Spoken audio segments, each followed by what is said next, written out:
Welcome to the TMC Newsroom. My name is Rich Tehrani. Thanks for watching us today. We're in San Jose all week, interviewing some of the best and brightest companies in the Silicon Valley area. On our program is Ajay Singh. He is the VP of Product Management at Nimble Storage. Ajay, welcome. Thank you. So let's start at the top. What specific products and services does your company offer in storage? So Nimble Storage is a provider of enterprise storage. The specific category we define ourselves as is a converged storage and backup device. We're the first ones to provide a storage solution which provides high performance, high availability primary storage, as well as high efficiency, cost optimized backup storage, all in one package.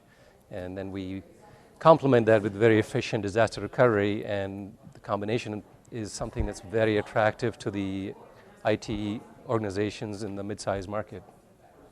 Now, how do you differentiate your solutions from the competition? So just that definition is one way.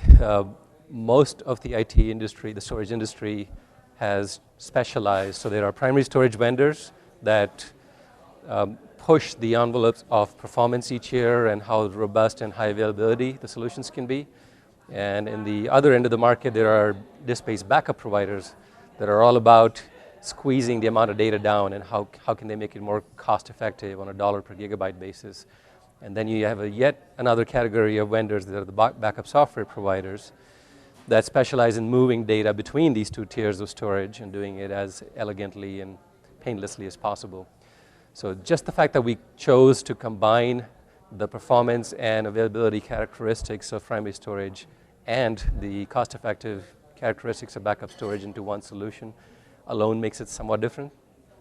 Now, under the covers, what allows us to do this is we were one of the first storage companies to build a file system designed around flash storage or SSDs, because until 2 or 3 years ago, they didn't exist. Most storage companies have existed far longer than that. They've done their best to adapt and add flash to their architectures as well as they could, but only someone who would have started in the last 3 years or 3.5 years would have had the luxury of designing a system around flash.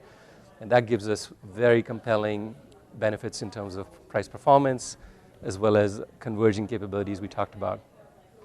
Now, what do you have to deal with in terms of error correction with flash and some of the challenges there? That's a good point. So a lot of people are aware that flash doesn't always have the reliability of proven enterprise drives. But when knowing the physics of SSDs, we were able to design a file system first that matches the write patterns of our file system to the underlying physics of the SSDs. So SSDs write data in erased block sizes. If you can match your writes to the erased block, you minimize the amount of churn that the flash SSD and its firmware has to deal with. That gives you more efficiency of writing. It gives you two benefits. It gives you much better performance, but also, getting to your point, it minimizes the wear and tear on the SSD. So kind of like defragmentation on the fly. Is that kind of accurate? Well, it's pre-defragmentation. Right. So think about it. If we were just to write 4K random blocks, at some point the firmware within the SSD has to go read those out, clean up that physical erased block, and then rewrite them back. By matching our writes to the physics of the SSD, this process is called write amplification. We actually minimize the need for write amplification. So we're able to get 5-year lifespan out of our SSDs just from the way we lay out the data.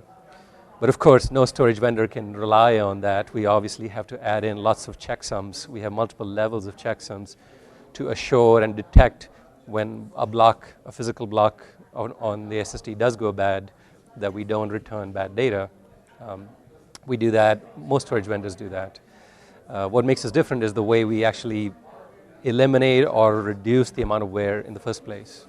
So what's next for the company? Well, we just had a series of announcements last week. We announced a new round of funding, a Series D, which was a preemptive set of bids from a number of investors.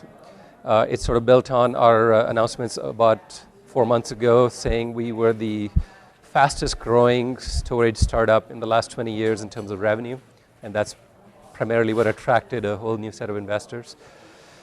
We also announced that we're expanding the reach of our product. We had targeted the mid to slightly larger end of the enterprise, and then we recently announced an entry-level product called the 210 that takes us into organizations that have less than 5 terabytes of data, but still value the performance and the backup and DR capabilities we bring to bear. Very exciting. Now, your product is really for any customer that's just looking for improved performance, right? So the characteristics that make, yes, so we find ourselves spread across many verticals. What makes us a good fit is an organization that needs performance. Typically that comes with server virtualization, databases, applications that drive a lot of transactions, and has data that's valuable enough to need frequent backups and quick restore capabilities. And the ideal customer also wants disaster recovery. If someone needs those three, performance, fast backups and restores, and good disaster recovery, that's something we can provide more efficiently, more elegantly than pretty much anyone else out there today. Fantastic. Now, do you need any cloud connectivity, or is that just not an issue for what you're doing? For what we do today, no, not to the public cloud at least. Now, we do have some service providers that are building cloud services on top of us. So we provide the storage layer of a application cloud service. Right. But in that context, we're not positioning ourselves as a cloud vendor. We're enabling a cloud vendor. But that's what you would call as a semi-public cloud. I think what you had in mind was, do we connect to Amazon or Azure or Google? And the answer to that is not today. Okay. Thank you so much for your time today. You're welcome.